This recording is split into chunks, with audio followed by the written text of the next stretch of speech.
Here we are again, Eric. I went down a rabbit hole. I told you about it on Reddit. And, I just started noticing how many posts there were about the boring middle or the messy middle. Yeah, and the way I took this as, people who are on the fire path, they've got a solid lifestyle and savings practices in place. Their finances are basically on cruise control, which is awesome. They're doing all the right stuff. But then you start reading and you just see these posts about, feeling bad when they think about all the years that remain between now, the present, and when they project they're going to reach financial independence. And, particularly when there's anything happening in the market other than like a booming bull market, right? And we've been in this situation for the better part of a year or more now. And, some of these folks just feel like they're stuck in this middle phase. And some of the titles of posts I found are things like my 15-year financial history, deep in the boring middle, or tips for getting through the boring middle. And, when you dig a little deeper, some of these people are actually seem pretty dissatisfied with the present, for a variety of reasons. And we can get into that. But, a lot of them just spend much of their time dreaming about post-fi life. And that, of course, makes perfect sense. I'm sure we'll talk about that. But where I get concerned is, some of these folks just seem very, very fixated on the how and really how to get there sooner. And they get down about anything that seems to change their trajectory at all. And so I thought this would be just a great topic for us to tackle. I feel a little called out here, man. I feel like maybe you're directing this at me slightly. Because maybe subconsciously I am. There's been more than a few videos where I've complained about wanting to get there faster, or you have. Oh, my FI plans aren't coming together. Go look at the comments on that video that we posted a while ago where I'm delaying my retirement, and people are like, hey, get used to living life, man. This is just a downturn. Like this is the first downturn I've ever seen in my investing career. Oh yeah. Well, you started yesterday. So, I mean, no, man, there's a part of this though that I actually get. And it is an interesting topic because, there's a lot of different dimensions to this. And I know sometimes it comes across like, everyone's got it all figured out. And, I don't want this to come across as like a preachy dialogue here, because like neither of us have this figured out. I feel like there must have been a time when you felt this way too. Did you ever feel like you were in the messy middle?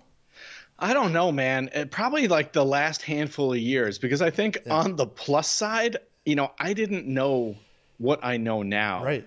Until very recent years, I just was stumbling around until I got some help, frankly. And, I definitely didn't spend 20 years thinking about this. Right. And I honestly am grateful that I didn't, because I would have. I do, totally. Me. I mean, that's the thing. I was saying to Laura this morning, because I was in preparation for this. I was like, I'm kind of glad I didn't know about this movement like 10 years ago, because I'm not sure I probably would have been the guy who was sacrificing family vacations for saving a little extra. If you set a goal and it's an aggressive goal of retiring early, that requires quite a bit of saving, right? It requires a lot of discipline and certainly sacrifice. And I know if I think back to those early years with our kids, the trips that we took, even at times when it didn't feel like we could really afford it, we looked at those things through the lens of we only get one shot at having our kids in the house. There's very few years where your kid's going to want to go to Star Wars weekends with you in Disney World and hold a lightsaber and fight Darth Vader. Like there's very few life events like that. And I look back on those times very fondly. All the trips we took with our kids, camping and to national parks and things like that. And like, I would never sacrifice that, but I fear someone on a super aggressive savings path might make a different decision. Yeah. And this, in fact, is one of my concerns. It's, especially for people who are younger. And there seems to maybe be a window here, like people who've been on the fire path for a handful of years to maybe 5 years or more. They've got stuff kind of dialed in mechanistically. And it's, like I say, it's kind of on cruise control. But you start thinking, especially when your, handy projection turns out to not reflect reality. And so maybe you start buckling down even more and, looking for optimization opportunities and micro optimization. And none of that can feel really good, especially when it's in conflict with living life. Yeah. And I mean, I'm guilty of this. Your last few years, when you can see the light at the end of the tunnel, any little disturbance in the market, like how are you going to feel? I mean, I know you were riding a bull market all the way up until your retirement date, but you know, like I can tell you from my side of FI that when it hits a bear and you're as close as I thought I was, you know, that kind of racks you a little bit, rattles you. And I can put myself in those people's shoes who feel like, okay, how long is this going to last? You know, because you want to be able to plan and control things. We're naturally planners, people in the fire movement. And, but to do that at the exclusion of living life is, man, no, I know that's what we're trying to avoid. So, I mean, do you have any solutions that you've come up with, like to address this, or? Well, I mean, maybe first we could start with one idea. You know, what you were just saying there got me thinking, and it's kind of like maybe we draw a distinction from some of the challenge that comes from folks who are in a position like you. You're in that kind of final stretch. Not the middle, right? Yep. The final few years where you're supposed to be, you know, doing some cash accumulation and things like that, and all of a sudden the market drops out. But people who are earlier stage, maybe mid stage, so that first 30%, you know, I think most of what I would say in terms of guidance will sound like just kind of pat advice, right? You're investing for the long term. Right now you're buying at a discount. And, you know, all those things are true. And most of the folks I talk to totally agree with me on that stuff. On the same note, I feel like maybe root cause is a place to talk about before we even get into guidance. I don't know what you think, but part of my concern and where I stumble when I have conversations with folks maybe in their late 20s who fit this kind of persona is they're so focused on the micro kind of situation, right? They're looking at, most people in the fire community tend to be into spreadsheets. They've got lots of readouts as to what their portfolio is doing, how they're doing in terms of saving rate, like things that are really useful to kind of gauge progress. But when you start having churn in the market, downturns, maybe a slight upturn, back down again, it's this kind of relentless focus that maybe I would give advice for as opposed to maybe bigger picture lifestyle stuff. And that is just kind of back off, that looking at every number on a daily basis, or even honestly, I know people who are tracking within a given day. That's probably the best piece of advice I have, as hard as that can be, because all these tools make it easy. But I think if you're not constantly being pinged by, oh, I'm off track a little bit, this graph just tilted down a little, for me, that can only help. I mean, how do you react to that? Well, I just wonder, are you just seeing more of this because there's a selection bias for the places that you're hanging out? Because I don't know a lot of people, you know, in my personal friend circle that are doing this and focusing on this. And I don't hang out. Like, I know you're in a special Discord, and I know you spend maybe more time on Reddit than I do, but like, do you think it's just selection bias there, that people who are really heavily focused on this kind of coalesce into these groups, and therefore there's kind of this group think, and it's just kind of feeding on one another? I mean, do you think that's the case? Maybe. And I would say it's at least partly true, right? So if you have this big group of people who are trying to retire early, and then a subset of them are highly active online, right, in Reddit or Discords and things like that, where you may just have this kind of, it does start to become groupthink. We track in the same way, we celebrate our achievements in the same way, and we talk nonstop maybe when things start going south. I mean, I have to be honest with you, Eric. There are channels on this Discord that I've muted, and to be quite candid, something I haven't even shared there. I've been thinking about kind of pulling away from that community because there's so much churn day to day on, the market's down, it's red, Powell just gave this talk, now it's doing this, what should I do? And, you know, honestly, I have raised this concern. And, you know, the feedback I get is like, well, we like this kind of gallows humor, joking about how we're never going to get there. But I just feel like subconsciously, I know how my brain works, and I'm not going to say that my mess up here is the same as anybody else's, but that's got to dig at you. So yes, maybe it is more prevalent in some of these circles, but I don't think it's like a 5% of people in the fire community. I suspect it's a lot higher. Okay. Yeah, it's interesting. I mean, I guess I wish my community connections were a little bigger so that I'd have maybe a better sampling of this, because I mean, I'm honestly always looking for people to talk about this with, because my wife is sick of hearing me talk about it, and obviously I get to talk to you once a week about it, and that's always fun and interesting. But I mean, I did one of these Choose FI meetup groups for the state of Maine, for our kind of local group, and so it was just nice kind of connecting with other people who are thinking the same, and there was a real, I'll say, in that group, a real broad spectrum of not only people at different places in different parts of the timeline toward FI. And in fact, some people my age who didn't even have, like, well, yeah, someday maybe I'll reach FI. And so I found that interesting, and maybe it's something for you. I mean, it's actually pretty healthy to hear you say, oh, I might just be pulling back from this because maybe there's just too much intensity and focus in that one particular place. But, you know, I agree with you.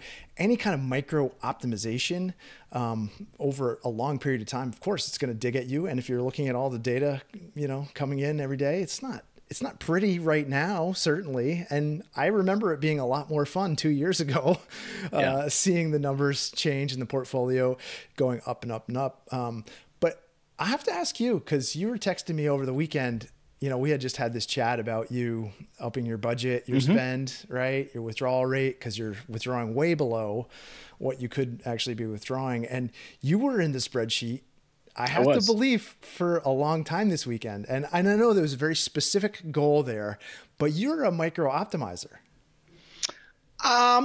I would say partially guilty as charged, partially not. No, I think it's a minority, to be quite honest. I'm not. Let me think of how to respond to this. Where I over optimize is just looking at a problem too many ways before I make a decision. And we've talked about that before, right? Trying to figure out withdrawal rate and really convince myself that I'm doing the right thing, which I feel like is different. I'm not saying it's any better or worse. It's different than kind of if I were watching my portfolio day by day and constantly redoing my withdrawal model so that I, you know, could feel more confident about it. I'm definitely not doing that. So yeah, I'll take your feedback as correct that I can spend more time than is needed looking at numbers. But for me, it's also a source of confidence and just kind of checking my math a few different ways. Okay. I don't know if that gets me off the hook, but at least hopefully I've been clear on why.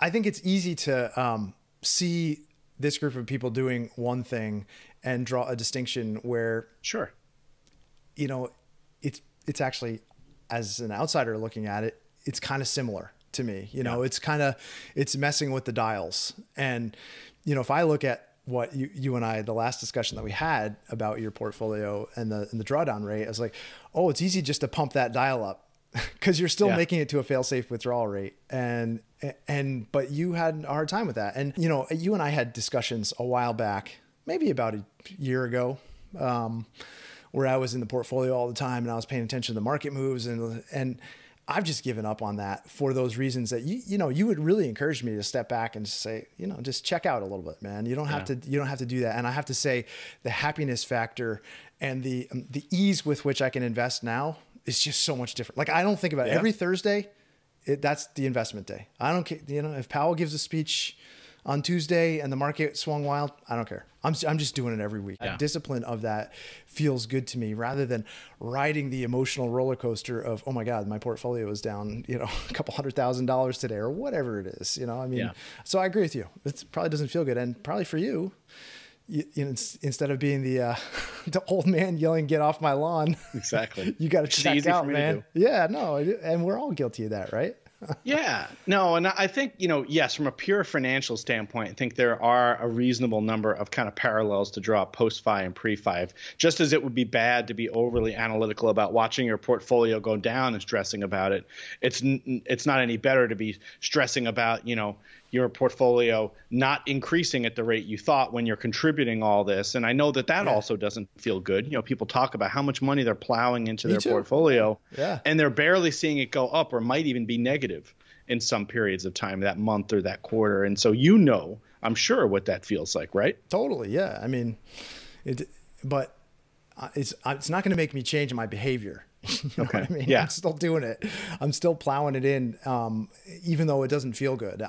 But I guess I've just come to terms with that. And maybe it's just easier for me knowing that, you know, I'm closer.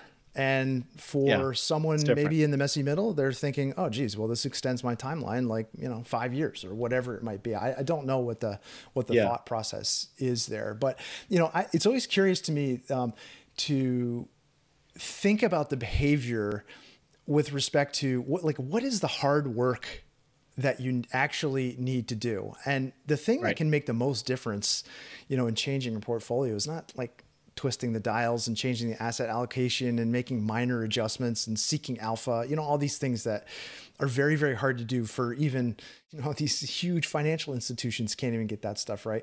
The thing where I feel like people should be spending effort and energy if they want to do anything is earning more or saving more. Yeah. Right. Yeah. I mean, but that's the hard work. And, people go to great lengths to avoid doing hard work. And I think this may just be an example of that. Yeah. So we can talk about that. And I have some topics on the kind of work end of things that I want to touch on. So put a pin in that for a moment. But, just before we leave sort of analytics and kind of overly focused on the numbers, I did catch one comment. I don't know if you've seen this post on Reddit. It's one of the ones I shared. But the comment was something about like, hey, I've got things set up really well. But, now it's like just kind of doing its thing. I'm bored. I'm going to be in this middle period for a year. I created a whole bunch of new milestones as an emotional tool to make the boring middle less boring. What do you think about that? So he just had this whole structure he built in there of different things he was going to track, monitor weekly versus monthly. And I was just like, well, hold on now. So you're creating work, tracking work just to feel like you're making progress. Maybe that energy could be spent somewhere else. I mean, if you truly enjoy that and it's exciting, like far be it for me to judge. I love spreadsheets, but it just felt like creating busy work because like you enjoyed the setup of the 5-path. And now that that's working so well, you feel like you got to make other stuff. Yeah. I mean, I'm not here to criticize that because honestly, I have some pretty strange habits and things that I track personally. And, I've got, think about anyone who journals. Like my grandmother kept a journal her entire life, every day of her life and of her adult life. And, I look back at those and I thought, what a pointless exercise this is. Personally, I think it's kind of pointless, but who's to say that didn't help her? And, she would go back and reference that and look at receipts and things like that. My dad tracks like receipts for minutia when we would go on vacation together. I'm like, what is the point of that? But it made him happy, made him feel good. And, I don't see the harm in it really. It seemed like looking at that post that other people were excited by that too. So what do you think that is? I don't know. It's just marking. It's like marking incremental progress, right? It's like I guess the same reason, like we marked our kids' heights on the door of our house. Sure. It's like, did you have to do that? No, but it's kind of fun looking back. I don't know. Yeah. Maybe it's just me. Maybe that wasn't a good question, and we'll cut this whole thing out. No, Jay. Honestly, no. It just struck me as like a fascinating thing that, like, given let me take a step back. I don't recall this individual's specific job situations, but a hallmark of a lot of people on the fire path, bringing it back to work. What you mentioned. A lot of people here are trying to maximize their income, and they don't all work in tech. Let's dispel that right away. But, plenty of people work a lot of hours. Some of them do side hustles. Some people are double dipping with remote work, right? Working 2 jobs. And so it just strikes me as like, if you're working that hard, creating more kind of tracking work, it just sounded like busy work to me. And, that it was just maybe just a gut reaction. Because you can only infer so much in an online post. But yeah, it was just my reaction to it. Yeah, no, that's cool. I think I agree with you that there are probably better ways. There's definitely better ways of me spending my time. But I have to say, like some of the bigger milestones, I've been tracking those personally, just out of personal interest. And it can get kind of depressing, I'll have to say. When you take backward slides, you look what you put into the market and you slide past one of those milestones or 2 of those milestones. It's like, oh, So in that sense, maybe it's not so healthy, especially for someone who's just micro-focused on that. I think your time is better spent doing other things. Like if I'm going to spend my time making checklists or milestones, I would rather plan out a trip. I'd rather learn a new skill. I'd rather read a book. Like those things are far more interesting to me. And I think part of this messy middle is just, it's not too much to FI once you get the basics dialed in. So you just got to execute for what's a substantial period of time. Unless you're making a lot of money, it's going to take you a while. It's going to be 10, 15 years of, grinding it out. And that's if you're doing well and saving aggressively. Part of the key to you reaching FIRE at the age that you reached it was what you were able to earn. Yeah, absolutely. Right? I mean, 100%. That was like a big part of it. It's probably the biggest driver. Right. And so, these micro optimizations of the messy middle don't make any sense in light of that. Like, if people would just recognize that fact and invest more time and effort into leveling up a career or earning more through side hustles or whatever you choose, like, that's going to have way more impact than any turning of like micro dials on this thing. I mean, at the end of the day, the concept for me was always about, I know that I don't want to do this, meaning, working for somebody else forever. How can I get to that endpoint sooner? And, I originally started at, by 55 was my goal. Yep. And then once I actually started to do more math, I pulled it into 50. And in the end, it was, 47 with some real effort. But what was that effort? It was, increasing savings rate, for the most part. It was also, this career leveling up, as you've described it, being willing to move and go for higher paying jobs. But I think, there's one distinction I want to make, Eric. I never would have stayed in a job that I hated. And one of the things that does concern me, and I'm not trying to sound like some old man of sage job advice here, but I honestly can't imagine staying in a job solely because it's highly compensated. Because if you're talented enough to land a high compensation job, surely you can get another one that's going to fit you personally better. Because, I do see some of these stories about people saying, I'm miserable, my coworkers are lousy, my boss treats me poorly, the hours are oppressive. And it's not like they're hanging on because there's some golden handcuffs, like, oh, I'm going to vest in 6 months, so I'm just trying to wait it out. I read some of these and I just feel for some of these people, because I just don't understand if our goal is to live, right, and do things in the present as well as in the future, and you spend, what are those numbers, like more than 50% of your waking hours are at work. Yep. For me, I'm just sad. And so I do fear when I get that sense of people on the FIRE path. It's like, maximize income. That sounds great, but miserable sounds awful. Yeah. It's hard to really make a judgment on someone else's position, with respect to their career. And like, you can look at that and say, yeah, like, why would you ever stay in a job that you're not happy in? But as someone who stayed in a job they were not happy within for many years, I can tell you I'm a driven person. I'm ambitious, but there was certain things that I just wasn't ready to do yet. And there was there was certain life situations that I couldn't figure out how to make that work if I leapt out of that position in spite of, the misery. And I think eventually someone gets to the point where, the misery outweighs the uncomfortable, decision you have to make to leave the misery.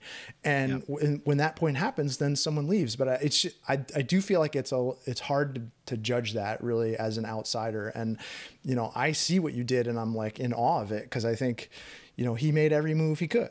And that's how he was able to reach FIRE, the way he did and at that early age. But I didn't make those same decisions. I didn't make that. If I started my business 7 years earlier, I would have been in a much different position, but I couldn't do it. Yeah.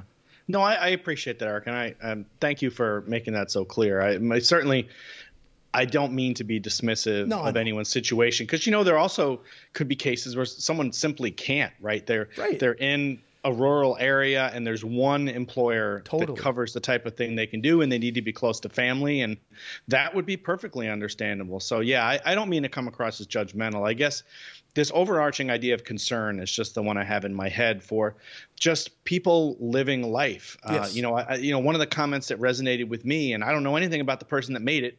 Maybe they're just, someone in our situation or my situation. They're already over the line, and now it's easy to look back in hindsight and give this amazing advice. Sage advice, yeah. I see a comment like, the boring middle is your life passing you by. Like that strikes me because I feel it. Maybe I feel it because I'm going to be 50, just like you soon. We're turning 50.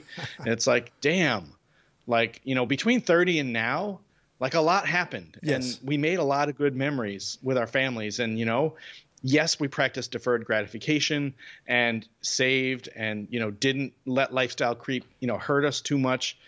But we also lived. And I guess I just want the same thing for everybody, irrespective of their trajectory, right? If it's a steep path and they want to get off the ride at 35, which is really hard, versus doing it later like we did or like Fritz Gilbert did. You know, we talked to him about this in the past too. Yeah. So it comes from a place of concern, right? We get one go around as far as we know on this planet, and we don't know how long that journey is. And maybe I'm just more reflective lately, thinking about people's health situations in my family and yours and others. I don't know, but I get sad when I think about this idea of people giving up things for a hopeful goal that's down the road, and we don't even know how long we get. Well, I think there's a reason why that comment, and that I read that and hit home with me. There's a reason why that was the top comment on that thread. It's because I don't know how many hundreds of upvotes it had, but it was a lot. A lot. Because, you know, sometimes you just have to get that hip check. You have to get that perspective of other people just saying, "Hey, don't forget, this is it." Did you ever read that essay called "The Tail End" by Tim Urban? I don't know if I did. What is it? Okay, so it's on Wait But Why. We'll link it up in the show notes so people can read it. It's a great article and kind of visual accounting of your life. And so they start the post off. It's got these very basic graphics. And they start the post off, and it's like this grid of dots, and it's showing what a person who lives to be 90 years looks like in a grid of dots. And I have seen this. So they have 9 rows of 10 dots, and they show birth at the upper left corner, and they show death at the lower right corner. And it's a very stark visualization of how fleeting your years are. And they break it down into months and, you know, number of Super Bowls in your life, you know, and number of Christmases, and, you know, the author kind of moves on from that sort of basic visual accounting to thinking about the time that he spent with his parents in his home. And his parents are aging now, and he's, you know, calculating out, okay, well, you know, if they're in their, you know, early 70s and I see them about 3 times a year and they live till they're 90, you know, that's only a few more visits. I'm in the tail end of the time that I have with them. And I just found that kind of resetting of the accounting of your life to be really helpful to me, because, you know, I look at the number of times that I'm going to have a teenager in my house, you know, spending Christmas. How many concerts do I have left with them? You know, every day we're doing things for the last time, and we don't, most of the time we don't even appreciate what those things might be. And so that's right. Maybe that's a way of kind of refocusing. Like, have you thought about this, spending your life energy based on like decades, like that book Die With Zero?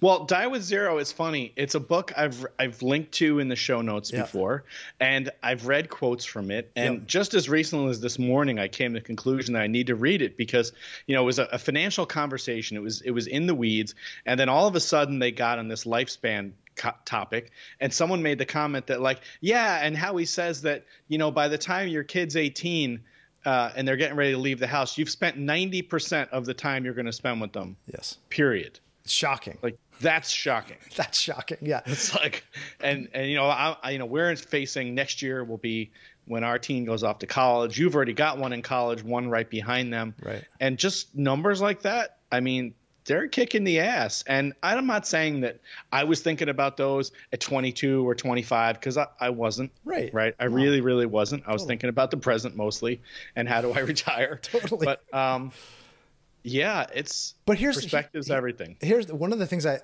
There was some things about that book that I didn't love. Like, it wasn't my favorite book, but as you know, the concept of, you know, instead of a bucket list, he talks about like kind of bucketing experiences into decades. And so this idea that, you know, you're not going to be able to climb, if you want to climb in the Himalaya, you can't do that when you're in your 80s reasonably. Right. So that's the kind of thing you need to front load, and maybe you do it in your 30s, your 40s. Yeah.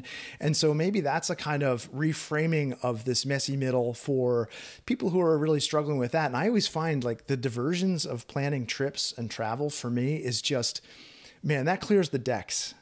I don't actually even think about, financial planning when that is in my headspace, because it's so exciting to me. And that's one of the things I really look forward to post-FI is planning these elaborate, longer trips that I can't do right now. And, if you think about even with respect to hobbies, there's certain hobbies that you're probably going to do later in life versus things you're going to do earlier in life. Like I still want to learn how to snowboard, right? I'm going to be 50. I don't have too many more snowboarding years in me. Do you think, Jay?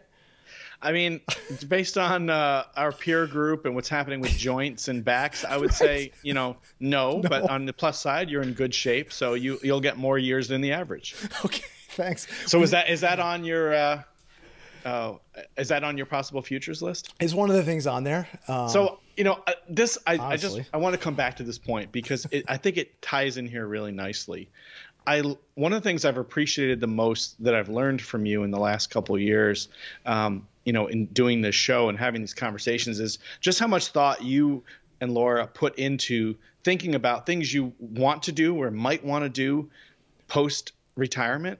I think it's so wonderful because I think you're going to go into it with so much fuller sense of the different kind of doors you could open. And of course, they're going to lead you to things you can't imagine, but you have so many awesome starting points. And I like to think I did an okay job of that, but it wasn't this sort of rich documentation that you've done. And I'm not saying everybody has to do that, but it just demonstrates that you're thinking about it. And I think that's such a good use of time. I just want to call that out. Yeah, I appreciate that. But one of the things I've tried to do is, because I found this was an exercise where I could just kind of delay things. I've tried to pull some of those things back into the present now. Okay. Yeah. And that's good. And especially in light of this, when my portfolio was taking a lot of headspace for me, I started to refocus on some of those things and say, okay, well, what can I fill that space with instead? And, so I don't know I look at you as someone who's a pretty active and busy person in retirement. And, I've always admired that. And I thought, well, there's no reason why I need to wait to start doing some of these things, so, you're always taking classes. So now I'm starting to get back into I'm taking a first aid course right now. Oh, nice. And I'm getting back into this kind of wilderness survival, and I'm planning out some camping trips and that's stuff that I was kind of delaying. Cause I was heads down, focus on work. I got to increase revenues. I got to get to 5 faster. And there's a certain amount of that I was just making myself sick. I was waking up in the middle of the night, oh God, I didn't meet this revenue target, or I got to get this video done. And it was just not making me happy. And it's I can't control what the market does. Nope. But I can control my general level of happiness by self-directing activities, which, I love learning new things, just like you do, learning new skills, researching travel, planning trips. That's all fun to me. You and I have a trip coming up. I'm coming out your way, and I'm excited by that. We're going to go have this incredible meal together and celebrate our 50th birthday. It's going to be incredible. So just those things that I'm trying to fill in that space with, as opposed to hyper focus. I think it's so smart, and it sounds like such an important realization. It's commendable. It's great. Keep it up. It's so exciting to hear you say that. Do you think there's something that you can kind of flip around? And, back to early in our conversation, you asked me kind of if I had any advice or guidance for people who feel like they're stuck in the messy middle. Yeah. Based on what you've gone through recently and how you're reacting to it, is there something that you think is applicable to someone earlier on? I would say, to celebrate the process rather than the result. It's just more important. It's your life is the journey. It's not the destination, right? And I feel that's a lot what this hyper focus is. It's the focus on the destination and that final number. And if you set yourself up with a life that's filled with routines that are making you unhappy, that's the bulk of what you're spending your time doing. So what's the point? And I don't want to come off like I have this grand plan and it's all figured out and it's things are rosy all the time. There's definitely times when I'm saying to Laura, oh my God, I don't know if I can do this another week. I got to have another contractor meeting. I'm not loving that, The most valuable lesson I've learned in my now almost 3 years since I stepped away from the workplace was the energy you put into thinking why you want to retire early and what you want that day to day to look like once you do it is going to pay for itself 10 times over. So if you feel like things are going well, they're on autopilot, but it's boring, really just kind of give yourself a little time and just, take the opportunity to reflect on why you're on this. Make sure those reasons haven't changed. Are they as valid as they were 5 years ago? Is there some new realization?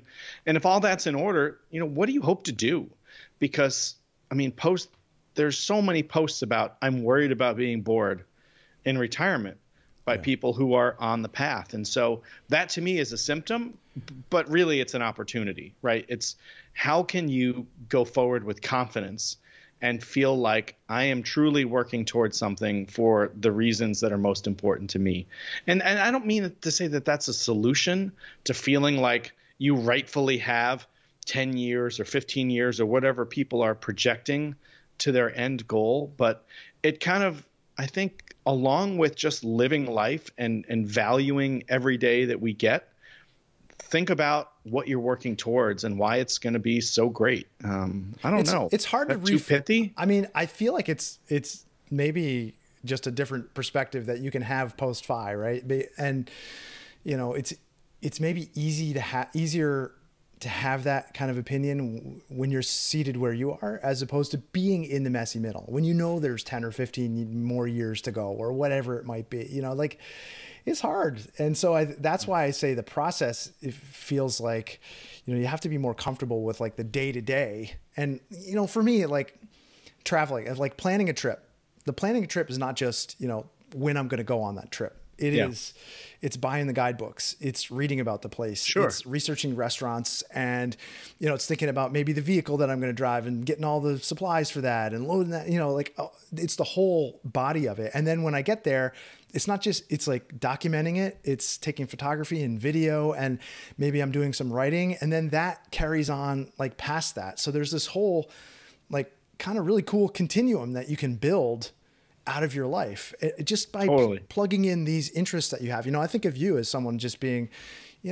like you said, you're kind of like a polymath. You're just like studying all of these interests that you have, and they have different places in your life, and they have different levels of importance, from time to time, right? You get really interested in one thing, and that becomes the bubble that sort of fills up your time. And guilty. I think that's awesome to see, and I think that's not something that's just exclusively yours.